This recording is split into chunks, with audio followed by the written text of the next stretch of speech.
धर्म से जो है देश चलता है, राजनीति से देश नहीं चलता है। अगर शंकराचार्य न होते तो आज राम मंदिर की प्राण प्रतिष्ठा आप और हम कैसे कर सकते थे। कूटनीतियां हैं जिन्होंने गलत तरीके से इस बात को रखा है और गलत तरीके से दर्शाया गया है। और रही बात शंकराचार्य जी की, तो शंकराचार्य जी सबसे बहुत परे हैं। उनको ना राजनीति से मतलब है, ना किसी व्यक्ति विशेष से मतलब है, उनको केवल धर्म शास्त्रों से मतलब है। इस वक्त मैं मौजूद हूँ राजधानी भोपाल के जगत गुरु शंकराचार्य स्वामी स्वरूपानंद जी सरस्वती महाराज जी के मठ में।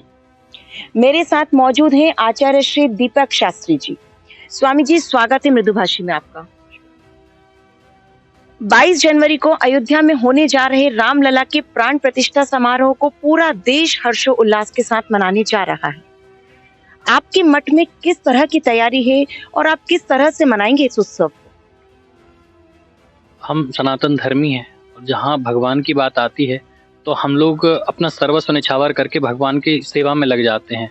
और रही बात राम मंदिर प्राण प्रतिष्ठा की, तो ये बहुत हर्ष का विषय है, बहुत उत्सव का विषय है कि एक लंबे अंतराल के बाद, एक लंबे समय के बाद हमारे राम जन्मभूमि में जो है भव्य मंदिर निर्माण हो रहा है और वहाँ पे रामलला की मूर्ति स्थापित हो रही है। ये बड़ा हर्ष का विषय, सौभाग्य का विषय हम सब देशवासियों के लिए। मैं आपसे जानना चाहूंगी, जिस तरीके से शंकराचार्य जी चारों नहीं जा रहे हैं वहां, क्या कहेंगे आप इस? धर्म से जो है देश चलता है, राजनीति से देश नहीं चलता है। राजनीति करके लोग अपनी रोटियां जरूर सेंक सकते हैं।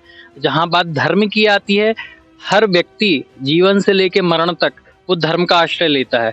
जन्म होता है तो मुहूर्त के उसमें जाता है, जब मृत्यु होती है तब भी अंत्येष्टि के लिए जो है हम लोग शास्त्रों का आश्रय लेते हैं।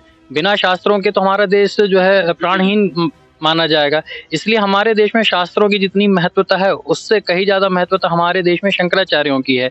क्योंकि शंकराचार्य अगर ना होते हमारे देश में, शुरुआत में ही जब बौद्धों ने जो है जिस तरीके से आक्रमण करा था 2500 वर्ष पहले, जिस तरीके से मूर्ति पूजा का जो है खंडन करके हमारे देश पे शासन करना चाहा, और तब आदि शंकराचार्य जी महाराज ने 2500 वर्ष पहले जो है बौद्धों को परास्त किया और 4 मठों की स्थापना करी और ये बताया कि हमारा सनातन धर्म और हमारे देवता लोग हमारे लिए क्या महत्व रखते हैं। अगर शंकराचार्य न होते तो आज राम मंदिर की प्राण प्रतिष्ठा आप और हम कैसे कर सकते थे।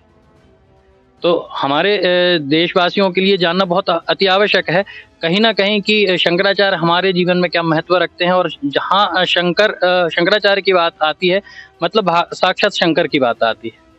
और आद्य शंकराचार्य जी महाराज भगवत्पाद स्वयं शंकर भगवान के स्वरूप माने जाते हैं। आपने जैसा कि कहा कि सनातन धर्म की बात है, रीति रिवाज की बात है, लेकिन इसके बाद भी कार्यक्रम तो हो रहा है, इस पर आप क्या कहेंगे? कार्यक्रम हो रहा है, इस बात की प्रसन्नता है, इस बात से कहीं कोई क्षोभ नहीं है, किसी को नहीं है। कोई ऐसा ही कोई व्यक्ति होगा जिसे क्षोभ होगा, ना किसी शंकराचार्य को इस बात का क्षोभ है कि क्यों हो रहा है। वो तो और प्रसन्न है कि कम से कम हमारी परंपरा आगे बढ़ रही है। पर कुछ कूटनीतियां हैं जिन्होंने गलत तरीके से इस बात को रखा है और गलत तरीके से दर्शाया गया है। और कोई बात है ही नहीं, किसी में कोई मतभेद नहीं है, केवल मत की बात है। तो ये सभी सनातन धर्मियों का परम कर्तव्य बनता है कि वह हमारे आचार्य से पहले सब चीज पूछे। ब्राह्मण होना अलग विषय है, ब्राह्मण कोई भी बन सकता है, जिसे जानकारी है, ज्ञान है, वो ब्राह्मण है। पंडित कोई भी है, कोई भी बन सकता है। पर शंकराचार्य और आचार्य कोई विशेष ही बनता है। तो जितने ब्राह्मण हैं, चाहे कहीं के हों, भारतवर्ष में या देश भर में, वो सबसे पहले शंकराचार्य का ही आश्रय लेते हैं। तो बिना शंकराचार्य के तो ब्राह्मण भी अधूरा है। लेकिन हमारा जो धर्म शास्त्र है वो कुछ और ही कहता है, तो आपको नहीं लगता कि कुछ कमियां दिखाई दे रही, इस वजह से निमंत्रण को अस्वीकारा गया है? ये एक अलग विषय है कि कमियां दिखाई दे रही हैं। कमियां देखने वाले राजनीतिक चश्मे से देख सकते हैं। और रही बात शंकराचार्य जी की, तो शंकराचार्य जी सबसे बहुत परे हैं। उनको ना राजनीति से मतलब है, ना किसी व्यक्ति विशेष से मतलब है, उनको केवल धर्म शास्त्रों से मतलब है। जो शास्त्र कहते हैं वही बात मान्य होती है हमारे जीवन में और हर व्यक्ति के जीवन में। आज अगर इस बात को उठाया जा रहा है कि भाई उन्होंने मुहूर्त की बात कही है, आज से 10 साल बाद कोई अगर इस बात को कहता है कि उस समय राम मंदिर की स्थापना बिना मुहूर्त के हुई है, तब भी ये देशवासी यही कहेंगे कि उस समय शंकराचार्य कहाँ थे, शंकराचार्यों ने उस समय क्यों इस बात को नहीं रखा। तो आज अगर शंकराचार्य जी इस बात को कह रहे हैं तो इसमें कोई गलत बात नहीं है। ये सामंजस्य का विषय है, हर्ष का विषय है। और आपसी सामंजस्यता से इस बात को किया जा सकता है और हो ही रहा है। सर अगर हम इसे देखें तो ये हिंदू धर्म के हित में है और सनातन धर्म की अगर हम बात करें तो ये जो थोड़ा सा नहीं जाना या स्वीकार नहीं करना ये हिंदू धर्म के विपरीत नहीं जाता है। नहीं जाने वाली बात ही नहीं है। कोई किसी को जो है सम्मानपूर्वक बुलाएगा तो क्यों कोई नहीं जाएगा? सम्मान में कहीं कमी रह गई आप कहना चाहते हैं? बुलाने में कमी हो सकती है, ये कहा जा सकता है। जो हमारे आचार्य होते हैं ना, वो सबसे बड़े आचार्य इसलिए माने जाते हैं क्योंकि उनके आश्रम में राजा भी आते थे। उनको अपने राज्य का अगर सुशासन चलाना होता था तो वो पहले आचार्यों के पास आते थे, अपने गुरुओं के पास आते थे और उनसे पूछते थे कि हम अपने राज्य की नीति का निर्धारण कैसे करें। पर आज के समय में लोगों का मनोभाव परिवर्तित हो चुका है, तो लोगों के भाव भी बदल गए हैं, दृष्टि दोष भी आ चुका है और लोग अब अपने को ही सब सर्वस्व मान बैठे हैं। ऐसा हो सकता है। नहीं मैं भी यही सोच रही थी कि कार्यक्रम तो हो रहा है सुचारू रूप से तय तिथि पर, लेकिन उस कार्यक्रम में इतने बड़े शंकराचार्य जी जो नहीं पहुंच रहे, जिनका होना हम जरूरी समझते हैं और होना चाहिए था उन्हें शरीक, वे शरीक नहीं हो रहे हैं, तो कहीं ना कहीं ऐसा नहीं लगता है कि कचोटता है हमारे मन को? राम मंदिर के जो ट्रस्टी हैं आदरणीय चंपत राय जी, उन्होंने एक बात कही कि ये मंदिर रामानंदियों का है, शैव और शाक्त का नहीं। तो ये बात भी एक खटकनी चाहिए सभी लोगों को कि भाई ये राम तो सबके प्रिय हैं, उसमें शैव और शाक्त की बात कहाँ से आ गई? और रही बात शंकराचार्य जी की, तो शंकराचार्य जी सबसे ऊपर हैं। भगवान राम भी शंकर का ध्यान करते थे, उन्हीं शंकर के अंश माने जाते हैं एक तरीके से। तो ये जो वहाँ के ट्रस्टी हैं उनको समझना चाहिए। शंकरम शंकराचार्यम केशवम बादरायणम सूत्र भाष्य कृतौ वंदे भगवन्तौ पुनः पुनः। तो हमारे शास्त्र भी यही कहते हैं कि शंकराचार्य जो हैं उन्होंने कितने भाष्यों को लिखा और भाष्यों के आधार पर बताया धर्म क्या है, नीतियाँ क्या है। अच्छा मैं आपसे जानना चाहूंगी कि मंदिर के निर्माण को लेकर भी कई बातें हो रही हैं कि अभी पूर्ण रूप से मंदिर निर्माण नहीं हुआ और प्राण प्रतिष्ठा हो रही, इस पर क्या कहेंगे?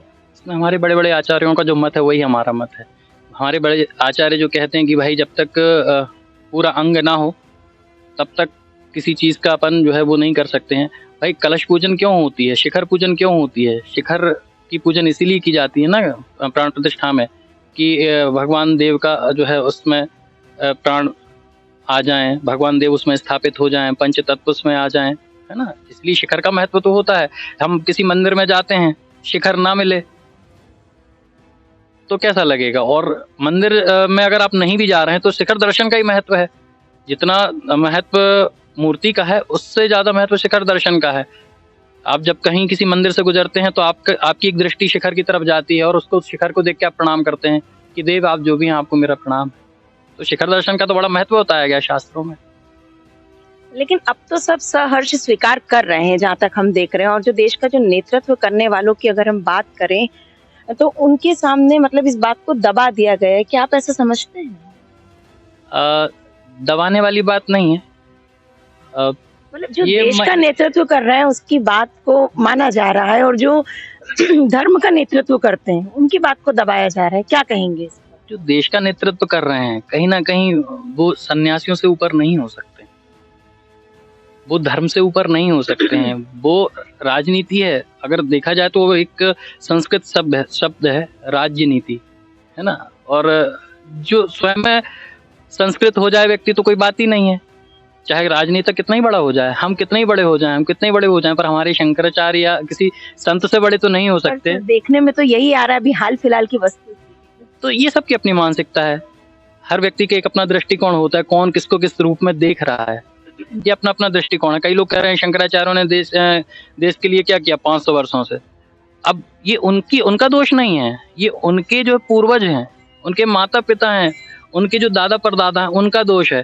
क्योंकि आज से अभी ये मीडिया तो आज 25 साल मान लीजिए बहुत ज्यादा हाईलाइट हुई है, सोशल मीडिया अभी 15-20 साल से ज्यादा चल रही है। इसके पहले तो जो ऐसा सवाल उठा रहे हैं उनसे पूछना चाहिए कि उससे पहले तुमने कभी ट्रेन की यात्रा भी करी थी? तुमने कभी दूसरी जगह का कुछ शोध भी करा था? कभी तुमने उज्जैन जाके देखा था या तुमने कभी काशी जाके देखा था? आज जब सोशल मीडिया इतनी हावी हो गई है तो आज आप प्रश्न उठा रहे हो, तो ये तो एक मतलब सूर्य को दिया दिखाने वाली बात हो गई। पहले खुद अपने जानकार बने, उतने सभ्य बने, उसके बाद किसी पर टिप्पणी करना, किसी व्यक्ति विशेष के विषय में कहना सार्थक होगा। चलिए, अंत में मैं आपसे जानना चाहूंगी, क्या कहेंगे 22 तारीख को जो रामलला की प्राण प्रतिष्ठा हो रही है, उस बारे में आपका क्या निजी मत है कि जो कार्यक्रम हो रहा है, जगत गुरु शंकराचार्य जी वहां नहीं पहुंच रहे हैं। चलिए, हम दोबारा से इस बात को रिपीट इसलिए कर रहे हैं कि क्या आप इस बारे में क्या कहेंगे? हमको प्रसन्नता इस बात की है कि रामलला वहाँ पे विराजमान हो जाएंगे, पर दुख इस बात का है कि हमारे देश के सबसे बड़े जो आचार्य हैं, जनता और पार्टियां उनको गलत नज़रिए से देख रहे हैं। कहीं ना कहीं लोगों को एक सही नज़रिया लाना चाहिए, समझना चाहिए। घर में कोई भी कार्यक्रम अगर होता है तो हम अपने बड़े बुजुर्गों से पहले आशीर्वाद लेते हैं, पहले आज्ञा लेते हैं, चाहे किसी भी पंथ का हो, किसी समाज का हो। उसके बाद हम किसी चीज़ को आगे करते हैं। हमारे घर के बड़े बुजुर्ग अगर कहते हैं हाँ बेटा करो, तो वो अच्छा एक मन में प्रसन्नता का भाव आता मैं है। बीच में आपको रोकना चाहूंगी, मतलब कहीं ना कहीं आपको इस बात का कष्ट तो रहेगा। खुशी तो है रामलला की प्राण प्रतिष्ठा समारोह की, जैसा कि आपने कहा हर्ष का विषय है, लेकिन कहीं ना कहीं कष्ट भी रहेगा इस बात। कष्ट क्यों नहीं रहेगा? जब हम अपने माँ बाप का अपमान अगर कोई दूसरा व्यक्ति करे तो माँ बाप से बढ़ के तो गुरु होते ही। जब कोई अपने माँ बाप का या अपने गुरु का या अपने भगवान का अपमान करे तो कष्ट तो होता ही। हमारे रामायण में भी वर्णन आया है एक जगह कि भगवान का, माता पिता का जो है कहीं अपमान हो रहा हो, साहस हो तो उसको विरोध करिए, न साहस हो तो श्रवण मूद न तो चलिए पराई, कान में उंगली डालो आगे बढ़ जाओ। अब हम इतने बड़े तो हैं नहीं कि हम किसी के लड़ सकें या वो, तो इसलिए हम निवेदन नहीं कर सकते। तो बहुत बहुत धन्यवाद जो आपने राय अपनी हमसे साझा की। ये थे दीपक शास्त्री जी आचार्य, जिन्होंने हमसे अपनी राय साझा की और बताया। देखिए, आगामी 22 तारीख को रामलला का प्राण प्रतिष्ठा समारोह होने जा रहा है। अलग अलग लोगों के अलग अलग मत हैं। शंकराचार्य जी को लेकर भी हमने काफी विस्तृत जानकारी आचार्य जी से ली कि आखिर वे नहीं पहुंच रहे हैं तो कितना मलाल है मन में मठ के आश्रम में स्वामी जी को। और आम जनता ने भी कई तरह की बातें हमसे की, हमने उनकी भी राय जानी। बने रहिए मृदुभाषी के साथ। कैमरा पर्सन सचिन के साथ मैं रश्मि जैन, भोपाल।